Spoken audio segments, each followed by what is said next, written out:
How to Succeed in Business During a Pandemic. I'm Wendy Lally, your host, and I'm delighted that you could join us today. The idea of the show is really very simple. We interview entrepreneurs and professionals who are not only managing to survive during this pandemic, but actually thrive. And we're doing that in the hope that the things that they've learned to do, that the solutions they've come up with, will be shared with you and help you in your business. For myself, I'm a marketing copywriter. And that means that I help people with blogging and copy content and brochures. And so I interview business people on a regular basis and then communicate what they've done to what they do and can do for their customers to those customers. So this show is kind of a natural fit for me because in the course of the show, we do more or less that. Today, our guest is David Richmond. Dave has actually been with us before to talk about a product called LegalShield, but he has another product that I wanted him to come back and discuss with you. It's called IDShield. And I'm a customer, so I have to have that confession there. And one of the reasons, though, that I wanted to have him on is because I'm a happy customer. And I think you will be too. But even if you don't decide to get IDShield, what I want you to be aware of is there are products on the market that can protect you from identity theft, which is a rapidly growing problem during this pandemic. So without much more ado, I'd like to introduce Dave and get him involved in this conversation and to tell you a more expert information about this topic. Dave, welcome back. Thanks a lot, Wendy. Appreciate you having me today. As I've said, Dave is a representative. Is that the correct title? Is it associate? Independent associate of LegalShield. Thank you. And LegalShield also has this other side, which is identity, which protects your identity from theft. And that's what we're going to talk about today. So let's get started here. Dave, I know I've heard, thank God I haven't actually experienced this myself yet, that identity theft is on the rise, and especially during the holidays, when so many of us are using our credit card information and all of that, and we're ordering online for Christmas, for example. So what was a problem to begin with, I'm sure is going to be even more so during these coming months. And would you talk to us about that and how IDShield protects their identity from being misused? Sure, Wendy. So I want to just add a couple things right off the bat here. There's actually two pandemics going on right now. The first one is actually the COVID virus. The second pandemic is identity theft. The thieves are running rampant. They're stealing people's identities, doing all kinds of crazy things and hurting a lot of people. I normally tell people that, with identity theft, it's not a matter of if it happens, it's a matter of when it happens, because it will happen at some point in your life, and you have to be armed with the right tools in order to help yourself. There's no real way of stopping identity theft. A lot of these data breaches that are happening, these thieves are stealing information from companies, but you have to be proactive in protecting your identity. And one of the ways of doing it is with the service that I actually market called IDShield. IDShield will not make identity theft go away, but it will give you the ability to understand when it does happen to you. And then if it does happen to you, you've got a licensed fraud investigator that's going to step into your shoes to restore your identity back to where it was to pre-theft status. During COVID, the identity theft has been on the rise. The latest thing is, with the unemployment office, people are getting a hold of other folks, money that have applied for unemployment. So right now that's a big problem, and I'm assuming IDES is looking for a way to combat that. So it is on the rise. I know you were telling us, Dave and I belong to several networking groups together, and I have to tell you, he is the best presenter. He's like, I'm horrible at elevator speeches. He is incredible.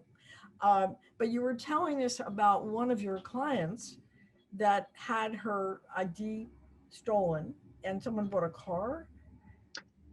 Yeah. So one of my clients had her identity stolen.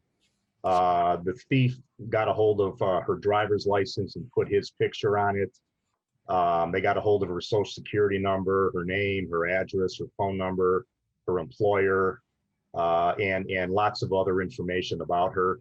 And this guy was actually driving around trying to buy sport vehicles with her identity, going into multiple vehicle stores, uh, applying for loans online, applying for insurance for the vehicles. So this member actually got wind of that. And immediately when she got wind of that, she contacted the LegalShield 800 number, and she was assigned a licensed fraud investigator to step into her shoes to work with her and for her to restore her identity back to where it was prior to being taken.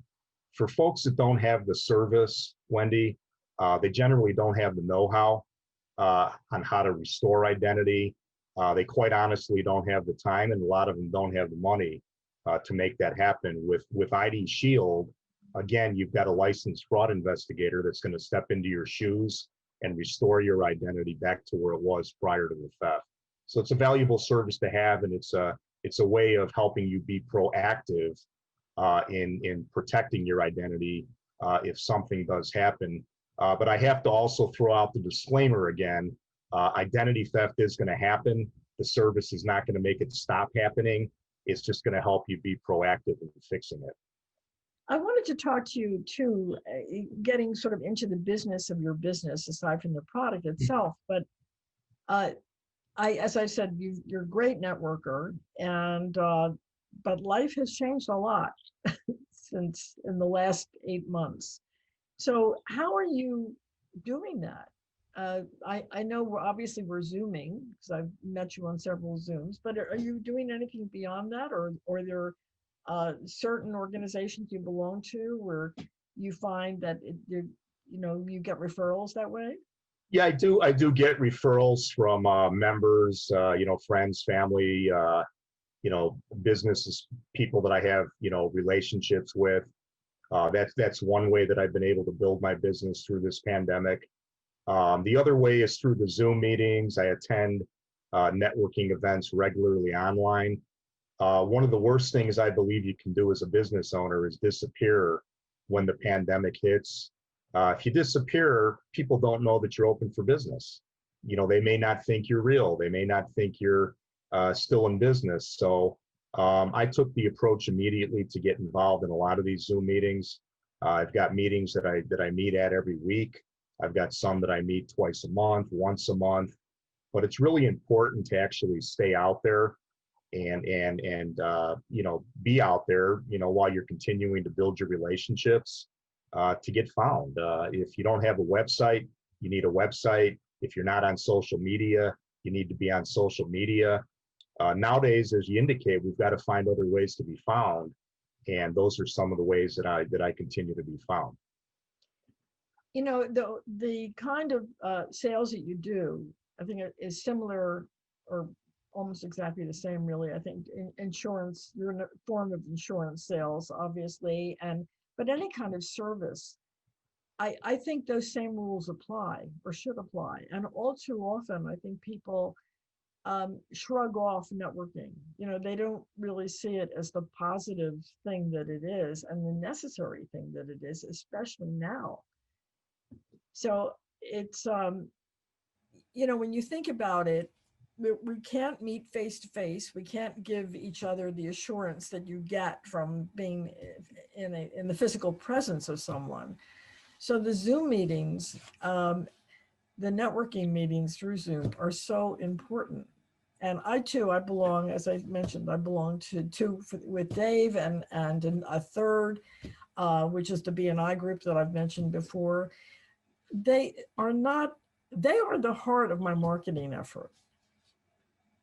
And I'm sure the same is true for you too, Dave. I mean, we're not, people don't believe ads anymore.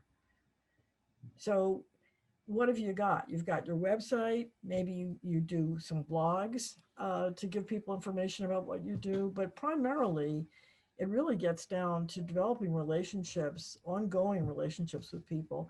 And the best way to do that is through networking on Zoom. And I sound like a commercial for Zoom, but I can't help it because it's the truth. It's great technology. Thank goodness it's here. I think there's a lot of people out here that were really concerned when this virus hit. I know I was one of them. To be quite honestly with you, my business is up. The biggest advice is, just get out there and do it. A lot of times, people get involved in businesses and they think it's just going to happen by itself.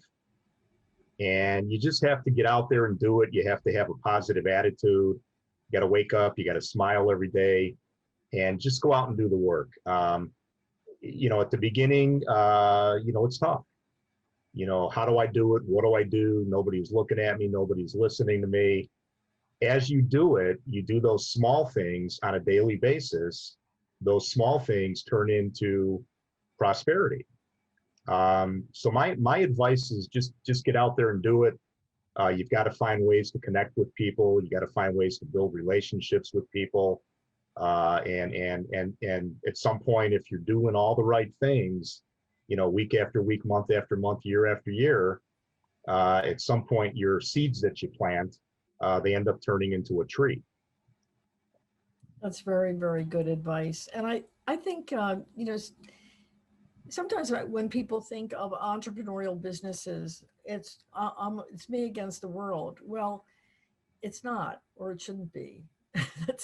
Because that's a really lonely life, and it's probably not going to be all that productive. One of the things I've found out by belonging to the BNI, for example, is that a lot of business that the members get is from each other. So they're not only buying from each other. I've got, I think, insurance up the wazoo from 5 different members, but they're also referring people back and forth. And many of the members, at least in my BNI, actually sell the same products. Many of them, let's say, I think there are 4 or 5 that are actually all insurance agents, but they've each taken an area of insurance in terms of the group. So one will be selling home insurance, another is dealing with life, another would be selling car insurance, for example.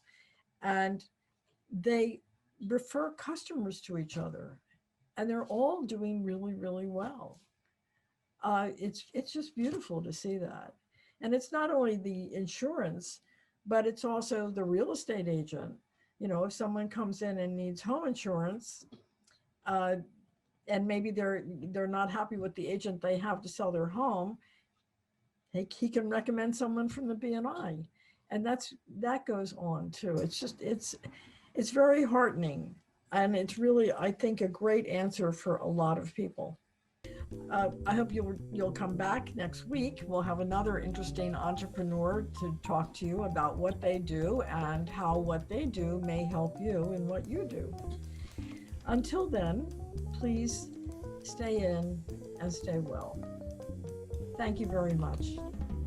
Bye-bye.